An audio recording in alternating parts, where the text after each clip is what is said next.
I'm Josh Muccio, and from Gimlet Media, this is The Pitch. To kick off the new year, we decided to go back and revisit one of our favorite episodes from 2018, one where the entrepreneur did a complete 180 in the months following her pitch. The company was PopCom, and the founder, Dickson, eventually decided that VC was totally broken. But when she went a different direction, when she did that 180, Dawn ran into a whole host of other problems, which we'll find out about today. So we're going to play you the original pitch for PopCom, and then we'll check in with Dawn to see where she is now.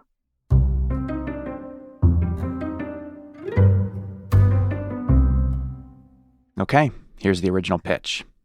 Hello. Hi. All right. Hi. How are you guys doing today? Good. How are you? You stopped us from singing. We were just about to do a karaoke. I know. I was wondering what was going on Before the investors do something they'll regret, Dawn Dickson enters the room. She's here to raise $500,000 for her startup, PopCom.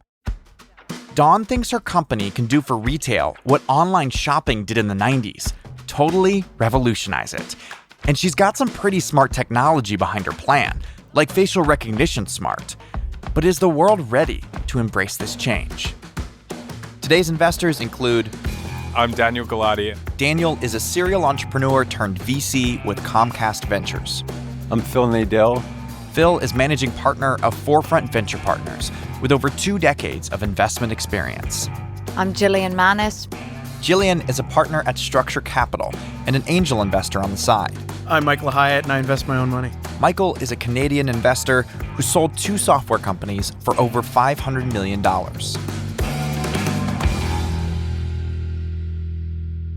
Okay, on with the pitch. Yeah. What's your name? But My name is Dawn Dickson, Okay. and I'm the founder and CEO of PopCom. Of what is it called? PopCom. PopCom. PopCom isn't Dawn's first time starting a company. She used to run an online shoe company that sold cheap women's flats for on the go, designed for when you break a heel or your shoes are giving you a blister. They were sort of like in case of emergency shoes. The problem was, when that emergency arose, it was too late to order shoes online and then wait for them to be delivered. So Dawn started thinking, what's the best way for women to buy them right when they need them? I was looking for a direct-to-customer distribution, so I looked at vending machines as a way to sell a retail product.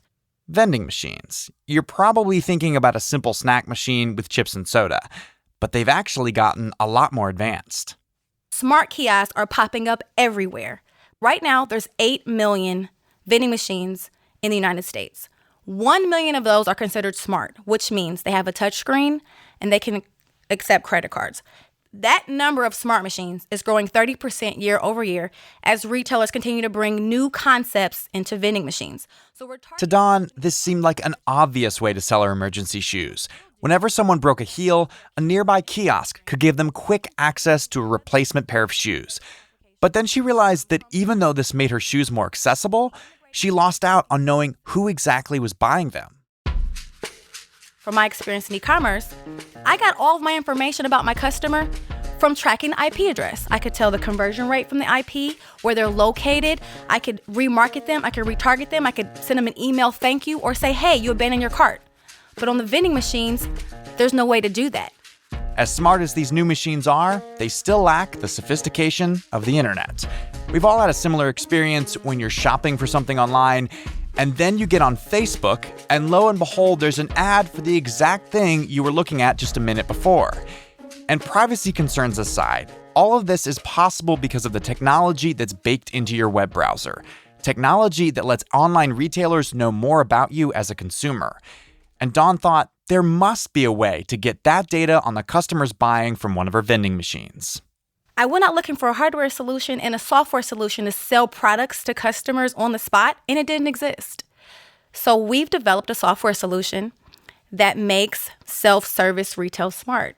I said, what is closest thing to an IP address in physical form? And that's the human. That's the person. So we use anonymized... The customer. Yeah. We use anonymized facial recognition at the point of sale to identify that customer. Sound crazy? It actually isn't. In fact, there's an article in the April issue of The Atlantic about what companies in China are doing with facial recognition software. And it's a lot. For example, there's a smart KFC that scans your face and gives you menu suggestions based on your age, sex, and facial expression. Looking sad? Fried chicken is definitely the answer. And to make it all possible, all the customer has to do is make an account and link it to their face. With the customer's permission, we can verify your face against your ID to dispense a product that's regulated. So think Sudafed, think cannabis, think Alcohol. Oh, sure. that you need an ID to verify. We have that ability. That's cool. So ultimately, the big vision is to be the data company that provides data about consumer retail purchases, demographic information, and the best place to put the next kiosk or vending machine based on the traffic. So we're purely data analytics software for self-service retail. So how exactly does it work? Imagine this is a vending machine and you're walking up to it and shopping. So I'm gonna open up my camera because we need the camera. I'm gonna stand in front of it so you can see that it's me because it's gonna look at my face. And this is, I'm gonna pick a pair of shoes. Again, very similar to the e-commerce experience. So you're assuming the pair of shoes is in the vending machine. This is what it sells.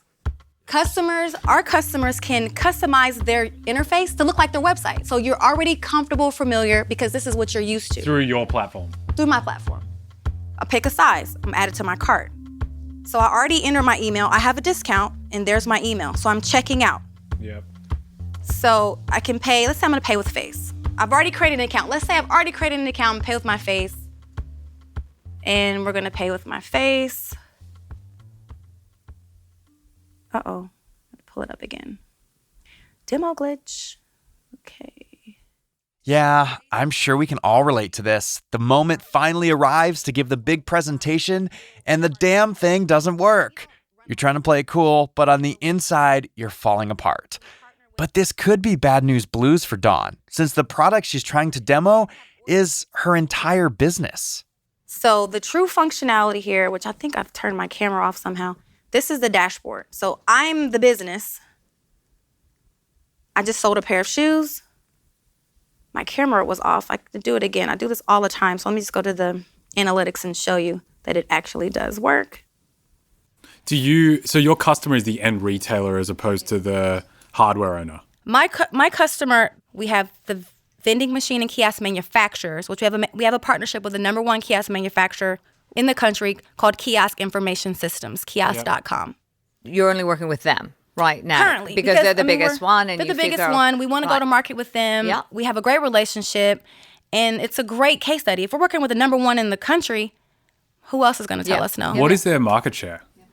They're number one manufacturer in the country. So what does Yeah, that but- represent? Does I- it represent 50%, I actually 60%? don't have the numbers. The reason I'm asking is this business predicated on, one deal with that one No, with not at all. kiosk.com? Well, I think that actually could be a really good thing where, like, if you've locked up kiosk.com and they've got 90% market Correct. share, Yeah. that's actually a great thing Yeah. for you. So if they've got 5% market share and it's a completely fragmented market, you're probably going to have to do a bunch of these deals. I don't know the number by heart. This question, how much of the market Kiosk.com owns, is actually really material to Dawn's pitch. Because she's creating software that Kiosk.com is selling in its vending machines, if they own 90% of the market, that means Dawn can reach a ton of customers. But if it's just a small sliver of a fragmented market, this partnership doesn't mean much. And how do you charge for this? So we consider each vending machine to be its own store because it is. And so we charge it, each base price is $200 per machine per month. We're also working to integrate with companies like Shopify so that we can actually, if you have a vending machine and a website, you can truly omnichannel, manage your inventory, your messaging, your CRM all together. My biggest question here is, I think this only works if it generates value for the brand, like for the end retailer. Definitely. Right? At the end of the day, like that is even though they're not paying you directly, that is the That's who customer. it's for. It's all about the retailer. It's all about the brand, the value. All about the retailer and the brand.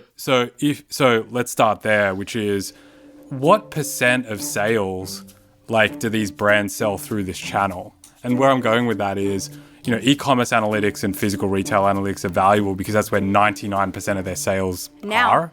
but think about in the 90s. So what does that look like today for this channel? And are retailers kind of fine with not knowing that much about this channel just because it's so immaterial?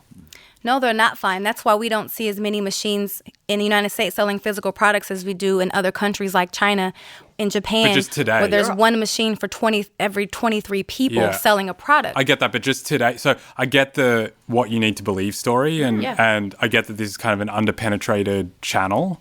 But just today, if you take that shoe brand, right, like what % of their sales are done through this channel today?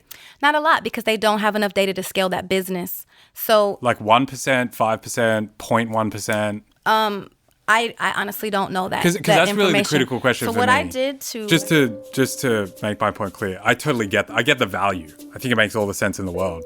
My hypothesis is there aren't a ton of retailers and brands that derive more than 1% of their revenue via this channel. Because they don't have the opportunity today. Just today. Today. And so if that's true, then I don't think that if penetration just kind of stayed the same, that there'd be a business here. Because it's absolutely not going to stay the same. It's growing 30% year over year. So that's the bet. So the bet is we're betting on the fact that, this channel will be 5, 10, 20% of these retailers and brand sales in 5, 10, 15 years from now. We're betting on the fact that the $10 billion pop-up industry is going to continue to grow. Okay. I do think that the customer is... Like, you've always got, like, two customers, obviously. One, the manufacturer, and secondly, the end brands. And I do think... I think of the end brands and retailers as obviously the most important part in this whole story. It is the most important part. They're the ones that are ultimately going to determine your success. Absolutely. And so I still... And where I get caught up is I just don't know how important this channel is to them. So, like, in 1990, how important was e-commerce as a channel? Yeah, it was zero. This is the future of retail. Don's like, look, we don't know how big this will be yet because it's too early. Just like in the 90s when the internet was just starting out and people had no idea that things like Amazon were going to come along and completely change how people buy stuff. But this is a bold-ass statement to make. She's comparing what's happening with smart vending machines in places like China to the dawn of the internet, a thing that has fundamentally changed life as we know it. What makes you think that now is the time that this channel kind of inflects? Like, what are the forces that are coming together? E-commerce, you used the example of e-commerce in the 90s. Yeah. And there was one big force, which is the internet. Yeah. Like, what is the force here? The force here is that, brick and mortar is changing, but it's not going away. 82% of customer decisions are still made in stores. Customers just want more interactive experiences with brands like they're used to getting online. With the boom of the pop-up shops, it shows me that retailers online want a physical presence. They want to connect with their customer in front of their customer and be selling products in real time. And the way to drive that would be through vending. I've watched the trends in other countries like Japan, like China, and like Europe, and seeing how automated retailing and self-service retail is growing. We can look at even simple things like checking in your bag at the airport. It went from checking in to get a boarding pass to now you're tagging your own bags. We're getting taught to check out our own groceries. We're getting taught to order our own food. So it's a matter of time before we're buying everything out of self-service machines. So Don has made some pretty bold statements about the future of retail. There's only one question left in the investors' minds. Why is Don the right person to help make this future a reality? Can you go tell us your background? Yes, I've been an entrepreneur 16 years. I started my first tech company in 2001. I've never failed. None of my businesses ever failed. Got an acquisition offer, 50-50 partnership, didn't want to sell. He kept it. I walked away, started another venture, a consulting company. Yeah. Back up. It's long. It's 16 years worth. You want it? Well, no, you can distill. So 2001, you built a company that was what type of company? A media company. So we were streaming video before YouTube, streaming music platform. Cool. It was a website for entertainment and events in Central Ohio. We had the first of its kind website. We had the first email list in the city. We were getting over 100,000 unique visits and hits every month locally. And how did you exit that? I just walked away from it and let my partner keep it. He didn't want to sell it, and he's still doing it. So Why did you walk away? I wanted to do something else. So didn't you sell percentage? Didn't you sell? No, your I still have my same ownership. He just You still okay. own half of it. yeah. Oh, okay. He just does his thing with it, and he's turning into an app now. And Okay, so what did you do after that? started a consulting company in 2005 to then help businesses do what I did and grow their online following. So I did that for 5 years. And then I gave my book of business to another consultant, just exited that one too. So small little buyout. It wasn't like an official exit. And then I started a consumer product company. And Grew that business. Started that 2011. That is the business that I showed you with the shoes. I started selling shoes in vending machines in Atlanta Airport, in Club Live, in the Fontainebleau Hotel, MGM Grand in Las Vegas. I wanted to scale that business. I couldn't scale it without data. And then I got the idea for this business. so did you shut that business down? I did not shut that business down. I hired a COO to run it, and I stepped down from the business. But It's one of your customers. It's one of my customers. Right. My first customer. Flat. My first What's it paying called? customer. Flat. Out of Hills. Yeah. So my business is my first paying customer. Oh, that's cool. It's decision time. Daniel goes first. So here's where I stand. I think, so I guess where we agree is I think this solution makes a ton of sense for the brands and retailers. Like, it just seems like they should get the same level of data, insight, analytics as they do in all the other channels that they're in. So I get the pain, I guess, and I get the solution. Like, that all checks off. I think where I might disagree with you is I just think, like retail, US retail is like this big elephant, and I feel like this channel is like an ant.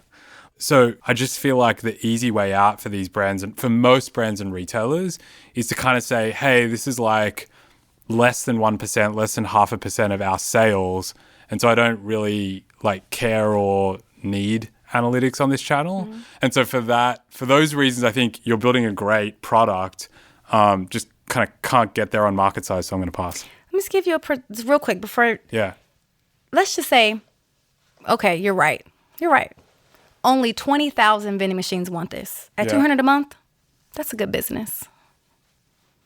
It's an okay business. It's a pretty good business. Yeah. 20,000 at $200 a month base. Yeah. But that's not the case. But I just want to give you a perspective. And also, you remind me of like the people in the 90s who said we don't need a website to sell our products. We're not going to sell online. We're doing good in the store. Yeah, but I guess, not to belabor the point, I don't see the growth catalyst here for the channel. Whereas in e-commerce in the 90s, it was the internet. So like, what is that now? It's the convenience. It's, again, you see the airport kiosk, you see the movie theater, the restaurant kiosk. All of these kiosks can use our software to understand who their customers are.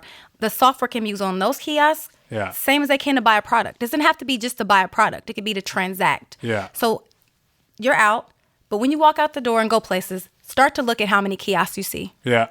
Everywhere. There's not a place without a kiosk. There's not a place. Yeah. You look torn, Jillian. I'm so torn. I What can't are you stand torn? it. What are you? You want to know why I'm torn? Is because I don't really invest in areas I don't know anything about. But I'm not a big shopper, and so I don't have that experience of, I don't think I'd ever buy anything out of a kiosk because I don't know if I have that trust. I couldn't buy a pair of shoes out of a kiosk. What if it comes out? So there is a level of trust. The same thing with makeup. What if it's old and I can't see it and I can't open it and I don't have that trust? So me personally, I don't understand the whole kiosk sell. I get it's an expanding business. I believe you in the fact that I see pop-up shops, and I definitely see that this is going to be a very vital piece of the retail, this sort of hybrid, all right? I see these vending machines all over Europe, all over, Asia, and I agree with you, we're behind. If I had this acumen, I would invest in this, but I don't. And so I add zero value. And in fact, I think would be one of the dumb investors that have all the stupid questions and would just use up a lot of your time. And for that reason, I'm going to pass. Jillian is out. Here's Phil. So I agree with Julian that I feel like you're sort of riding a wave, and I think that I'm a little less concerned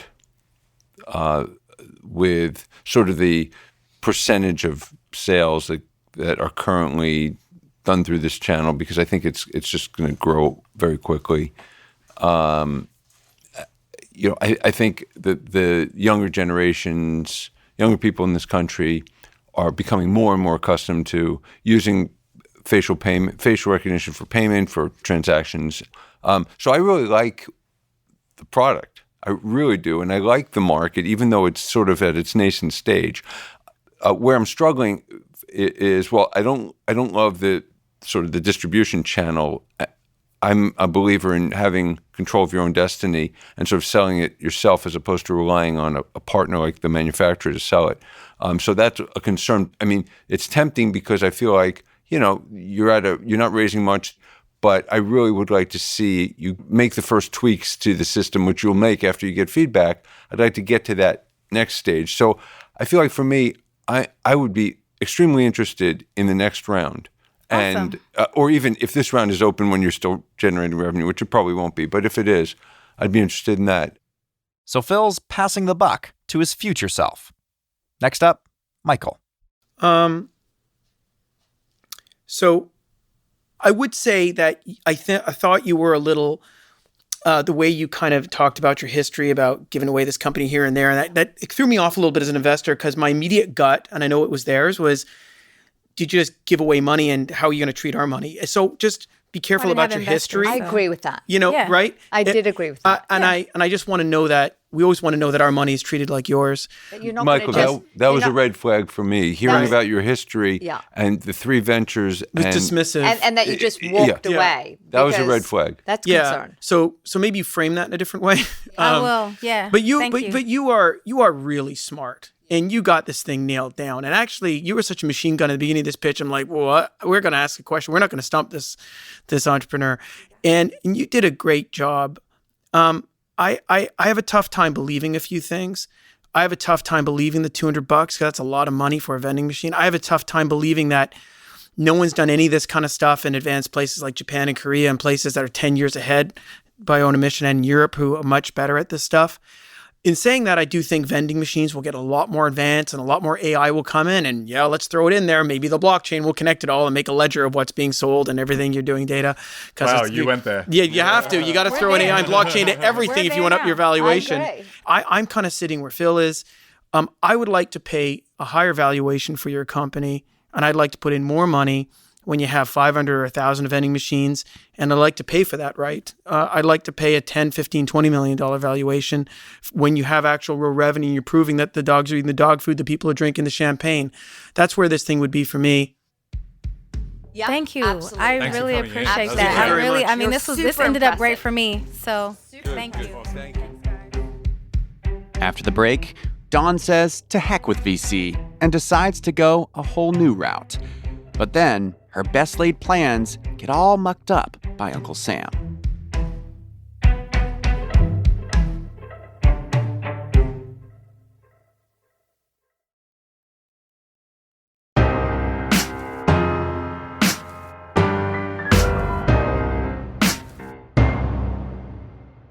Welcome back.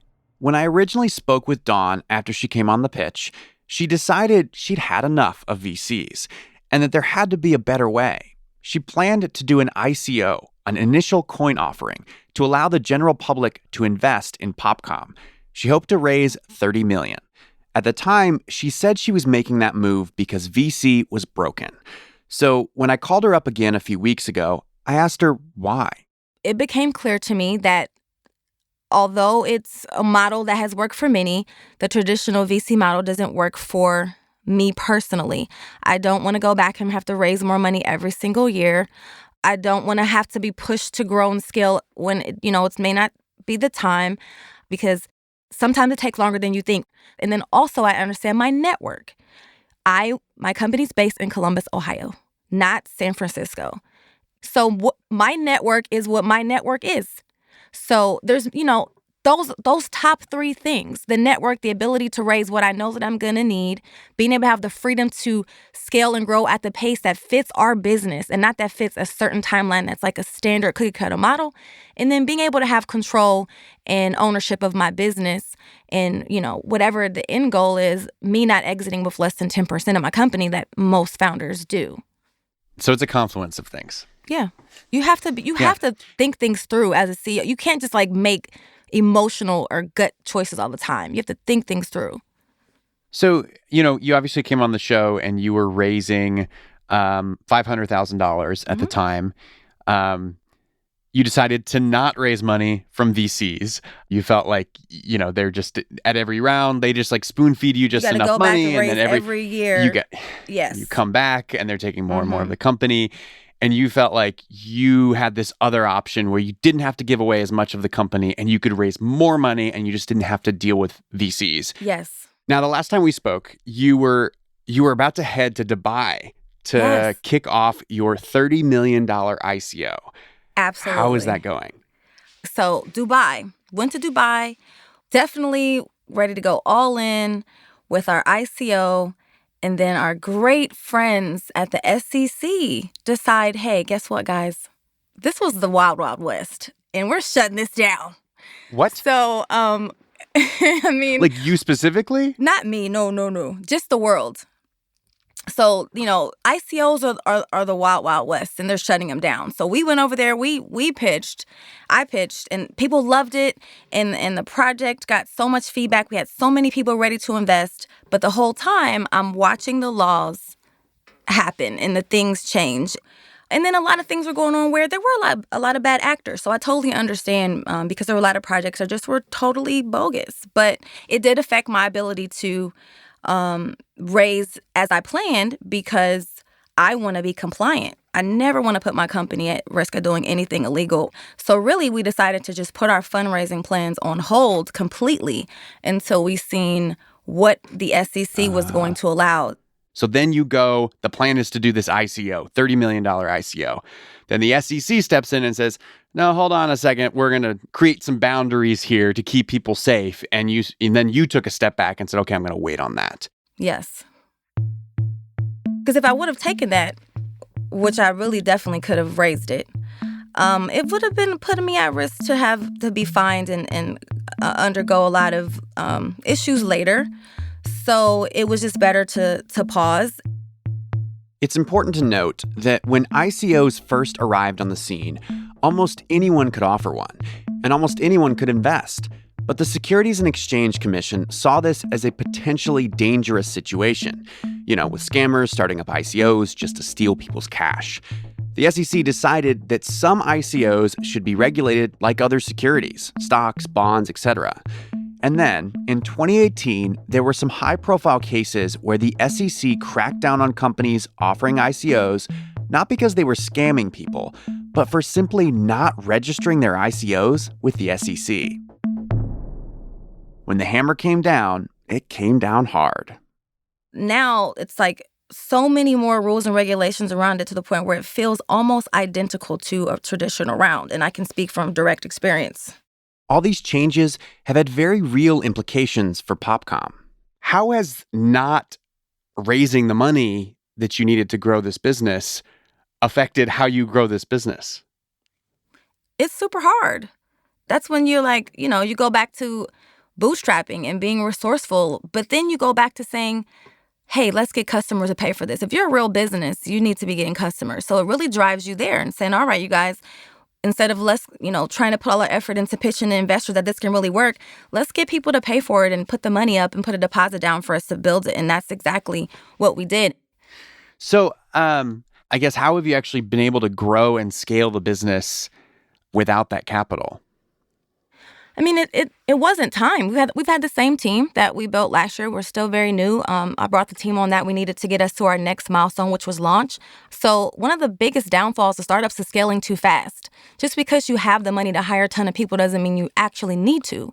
So I had never intended on bringing more people on out as full time. Really, though? I mean, you said you're raising $30 million. I mean, I Absolutely. assumed that $30 million was going to be used to hire a bunch of people and scale fast. No, that's what the VC would tell you to do. I want to have enough runway for 5 to 7 years. That's not burning that fast. Yeah. That's so you were gonna... that's what you do when you raise a $30 million venture round. You better hire 100 people.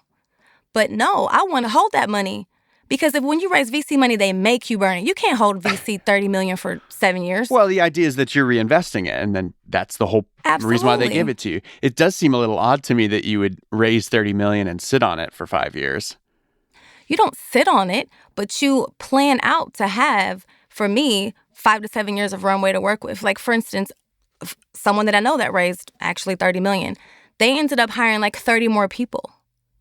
And, you know, you could work with contractors, but you don't have to have that huge giant team. And, you know, a lot of things look impossible until they're done, right? And I'm that kind of thinker. That's why I think big. I'm going to raise $30 million because why not? Anything that's within my reach, I'm going to reach for it, right? But I'm back on this show talking to you because I love to also be real and say, hey, guys, everybody that listened to heard my story, it didn't happen like that. And that's the entrepreneurship story. A lot of times it doesn't go how you think it's going to go. And guess what? Keep going. Get a new plan. It sounds like you view what you're doing a lot through the lens of what kind of example am I setting for other people? And maybe that's just how our conversations go. Is that something that's intentional? Am I reading that correctly or not? I think you are. And I think it's, you know, I've been an entrepreneur. This is my 18th year now. And, you know, it's been a very long journey. And of course, I speak and I have my own podcast.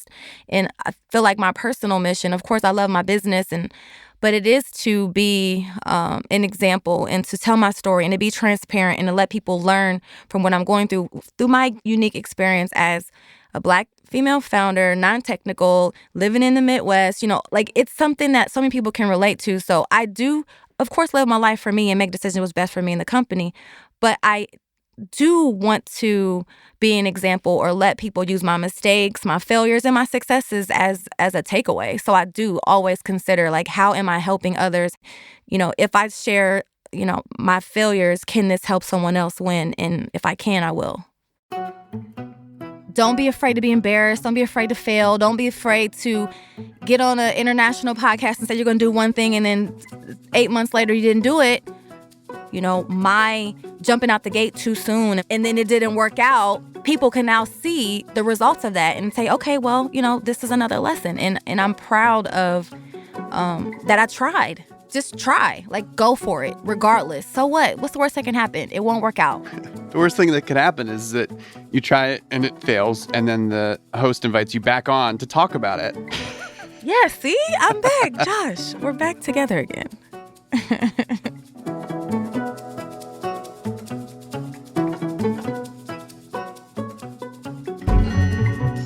Despite all the ups and downs, Dawn is now launching something called an STO, or a security token offering, which is like an SEC-approved version of an ICO. It is officially live as of a few days ago, and this time around, instead of raising the $30 million originally intended, Dawn is raising a pennies by comparison $950K. Anyways, interesting times we're living in. If you have an ICO story, horror or otherwise, that you'd like to tell us about, send us an email at thepitch@gimletmedia.com or leave us a voicemail at 347-915-3123. All right, we'll see you all next week with a brand new pitch. Our show is produced by me, Josh Muccio, Kareem Maddox, and Molly Donahue. We are edited by Blythe Terrell with additional help from Devin Taylor. We're mixed by Enoch Kim, original music composed by The Musemaker. Our theme music is by Breakmaster Cylinder. Lisa Muccio planned the recording of this pitch. And as a reminder, no offer to invest is being made to or solicited from the listening audience on today's show. All right, you've been listening to The Pitch from Gimlet Media. We'll be back with a brand new episode next Wednesday.